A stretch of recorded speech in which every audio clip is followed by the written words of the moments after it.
오늘은 요한계시록 1장 1절부터 7절까지 말씀인데요. 함께 말씀 봉독하고 나누겠습니다. 예수 그리스도의 계시라. 이는 하나님이 그에게 주사 반드시 속히 일어날 일들을 그 종들에게 보이시려고 그의 천사를 그 종 요한에게 보내어 알게 하신 것이라. 요한은 하나님의 말씀과 예수 그리스도의 증거고 자기가 본 것을 다 증언하였느니라. 이 예언의 말씀을 읽는 자와 듣는 자와 그 가운데 기록한 것을 지키는 자는 복이 있나니 때가 가까움이라.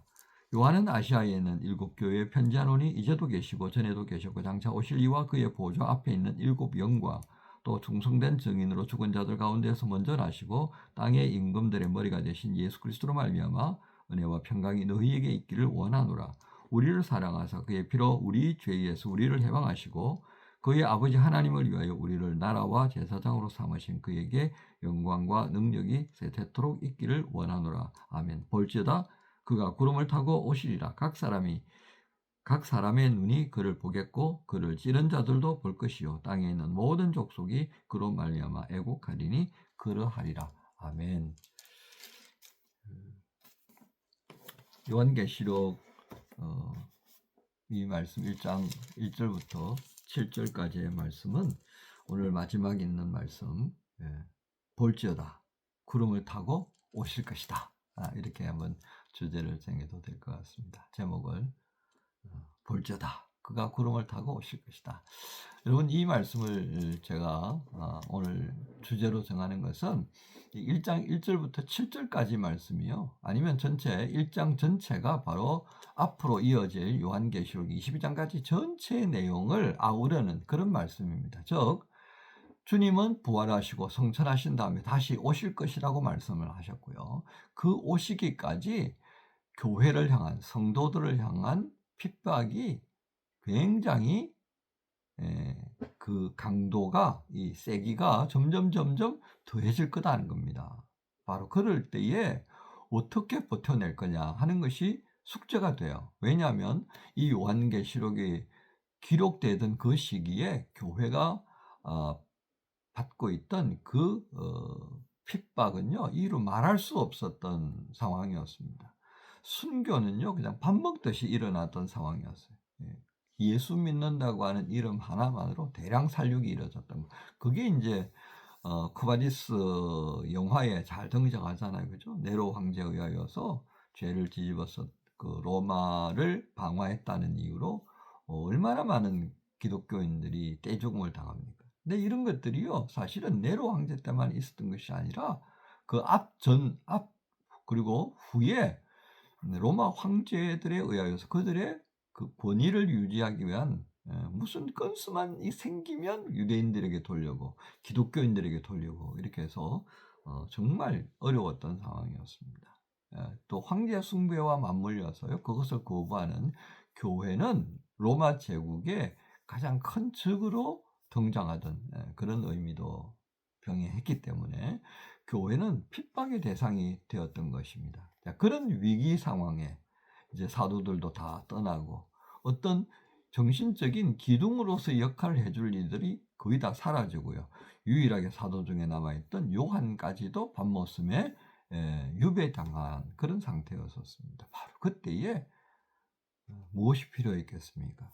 주는 살아계시고 주는 이 교회들을 지키고 주는 이 교회들과 함께 하신다라고 하는 이 말씀, 얼마나 소중한 그런 하나님의 말씀이었겠습니까? 바로 그것이 이 요한계시록 전체를 꿰뚫고 있으면서 한마디 하시는 겁니다. 견뎌야 된다. 그래서 우리는 그런 맥락, 어떻게 견딜 것이냐, 초대교회로 하여금 어떻게 견디게 하려고 하나님이 계획하셨던가, 무슨 말씀을 주셨던가 라는 초점을 두고 계시록을 읽어가면요, 큰 차후가 없을 겁니다. 그런데 앞으로 어떤 일이 일어날 거냐라고 하는 것에 관심을 두고 이 요한계시록을 보면요, 5만 가지 요설입니다. 요설. 사람을 혼란스럽게 하는 요설이 난무하는 말씀으로 볼 수밖에 없는 상황에 직면하게 될 겁니다. 그래서 저는 여러분들에게 늘 말씀드리잖아요. 건강한 신앙이 뭐냐, 건강한 시민으로 사는 게 뭐냐, 이거 제가 늘 말씀드리잖아요. 그죠? 복음 위에 서서, 복음 위에 서야 됩니다. 그래서 복음 위에 서서 마지막 때를 어떻게 우리가 맞이하고 살아갈 거냐는 것에 관심을 두고 살아가면, 또 말씀을 읽으면 크게 어려움이 없이 요한계시록을 풀어 우리의 삶에 적용할 수 있겠다 싶습니다. 자, 오늘 우리가 보아야 될 말씀, 시간이 많이 갔네요. 그죠? 간단하게 한번 보겠습니다. 첫 번째는요, 그리스도가 누군가라고 하는 것을 오늘 말씀 속에서 우리에게 증거합니다. 예수님께서 어떤 분이시냐 말이죠. 자, 예수님은 5절에 충성된 증인으로 죽은 자들 가운데서 하는 5절 말씀에 다 들어 있습니다. 충성된 증인, 하나님을 증거하기 위하여서 하나님이 우리 안에 만들어 가려고 하는 하나님 나라를 증거하셨던 그것에 집중하셨단 말이죠. 그죠? 그래서 우리가 요한계시록 17장의 말씀을 보면 거기에 주님의 기도하는 내용이 있어요. 그 기도의 내용이 뭡니까? 얼마나 성부가 하려고 했던 구속사에 집중하고 있는지, 오직 그것에 충성하면서 십자가로 나아가는 예수님의 모습을 봅니다. 그게 바로 충성된 증인이에요. 이게 예수님의 모습이었다는 것 드러냅니다. 그리고 죽은 자들 가운데 부활의 첫 열매가 되신 예수님. 그죠? 그리고 땅의 임금들의 머리가 되신 예수님. 이건 뭐예요? 권위, 권능, 그 예수님 위에 설 자는 이 땅에 아무도 없다라고 하는 것을 말합니다. 그래서 왕중 왕이라는 말씀을 우리가 할 수가 있는 거예요. 바로 그분의 권위, 권세. 그러니까 누구를 존중해야 되겠습니까? 왕들을 존중해야 되가 아니다 이거죠. 그 시대에 그 수많은 황제들이 그리스도 교회를 핍박하고 억압하지만 그들의 머리 위에 누가 계시다? 우리의 왕이신 예수님이 계신다. 그분에게 우리가 초점을 맞추자. 비록 이 작은 왕들이 자기의 권세를 빙자해서 만행을 펼치지만, 그러나 그 위에 계신 왕중 왕이신 우리 주님이 결코 묵가지 않는다라고 하는 것을 은연중에 드러내는 겁니다. 그리고 예수 그리스도로 말미암아 은혜와 평강이 너에게 있기를 원하노라. 우리를 사랑하사 그의 피로 우리의 죄에서 우리를 해방하시고 나라와 제사장으로 삼으시는 그에게 영광과 능력이 세수토록 영원히 무궁할 것입니다. 이게 뭐예요? 우리에게 은혜와 평강, 우리가 바라는 그 모든 것을 주시는 분은 오직 누구? 예수시다라고 하는 것은 바로 이게 우리가 믿는 예수다 이 말이죠. 예수다. 이건 이제 분명하게 하는 겁니다. 우리가 누구를 믿느냐? 예수시다. 여러분 이 신앙생활하면서 혼란스러울 때가 있을 거예요. 막 헷갈리고 있어요. 뭐 이거 방향이 맞나 안 맞나 이거 고민될 때요. 내가 믿는 예수가 누군가를 한번 다시금 확인할 필요가 있습니다. 그래서 여러분 제가 통독을 하라는 이유가 그거예요. 통독하면서 그냥 이런 생각 저런 생각 다 하지 말고요. 이 부분에 있어서 예수님을 어떻게 내가 볼 수 있느냐. 여기서 어떻게 예수님을 드러내느냐. 그거 초점을 맞춰보십시다. 왜 이 시대에 예수가 필요했을까? 그 고민하면서 보다 보면요. 말씀이 풀려나간다고요. 예? 그러니까 뭐 성경 통독하면서 뭐 목사님 가이드 따로 없어요. 그 가이드 하기 시작하면 여러분들이 말씀을 통해서 기본적으로 알게 되어지는 그 영역을 제가 닫아버리는 거와 똑같다고. 왜? 제가 의존할 수밖에 없잖아요. 그죠? 그래서 제가 잘 안 나서려고 하는 거예요. 그냥 통독은 통독으로 가자는 겁니다. 그 속에서 오늘 5절과 같은 말씀은 와 이게 예수님의 모습이구나. 우리가 믿는 예수가 바로 이분이구나. 할렐루야 라고 되지 않겠습니까? 그 다음에 자 예수님께서 이런 존재 가치를 가지고 있다면 이제 이 말씀들을 통해서 우리가 누리게 될 것은 무엇일까요? 자 보세요.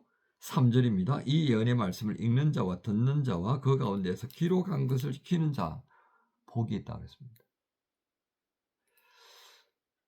그만큼 이 마지막 어려움을 겪고 있는 초대 교회를 향하여서 이 요한계시록에 있는 말씀에 초점을 두게 하는 겁니다. 이 말씀을 통해서 예수가 누군가를 읽어나가면서 그 예수께서 하나님께서 맡겨주신 구원의 이 역사들을 어떻게 마무리 지어 가시는가를 읽어보라 이거죠.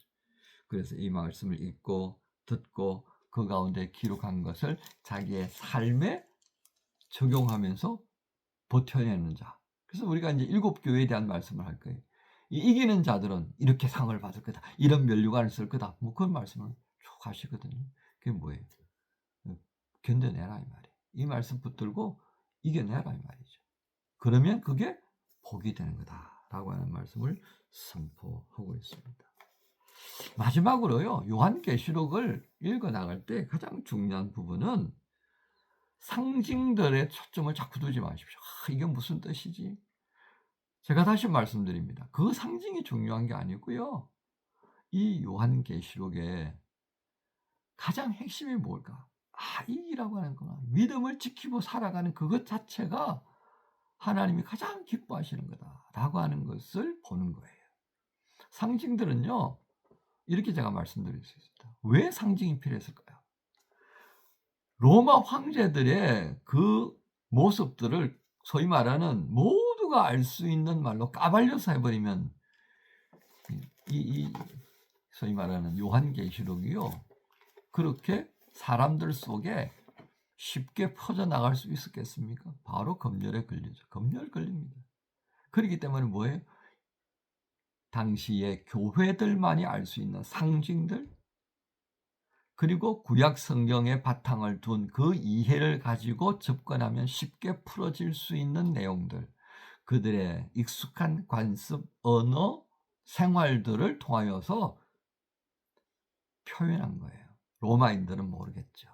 그 상징들, 그 비유들이 이 요한계시록에 있기 때문에 자꾸만 무슨 영적 해석, 무슨 역사적 해석, 막 온통 잡탕을 만들어 가지고요. 희한한 요소를 만드는 것에 마음이 끌리기 시작하면 요한계시록을 통해서 우리에게 주시려고 하는 본질과는 어긋난 방향으로 읽게 되더라는 겁니다. 자, 이 부분들을 생각하시면서요. 오늘 말씀을 잘 마음속에 또 담으시면서 다음 두 번째 날 8절부터 마지막 절까지 가는 나머지 1장의 부분을 또 말씀 나누면서 요한계시록에 대한 부연 설명을 또 하겠습니다. 여러분들 이 월요일 시작하시면서 요한계시록의 말씀들을 잘 읽고 소화하는 그런 은혜를 누리기를 우리 주님 예수님의 이름으로 축복합니다. 주님 감사합니다. 오늘도 주께서 요한계시록의 말씀을 통하여서 이 어려운 시대에 우리가 어떻게 믿음을 지키고 살아갈 것인가를 또 함께 고민하시면서 주신 말씀을 듣습니다. 무슨 일을 맡았는지 간에 우리가 섬기는 예수 그분이 누구이신지를 또 한번 분명히 알 수 있는 지혜를 주옵소서. 성령님의 도우심을 구합니다. 그리고 믿음으로 이겨낼 수 있는 담대한 용기를 허락하여 주옵소서. 주께 의탁합니다. 감사합니다. 예수님 이름으로 기도합니다. 아멘.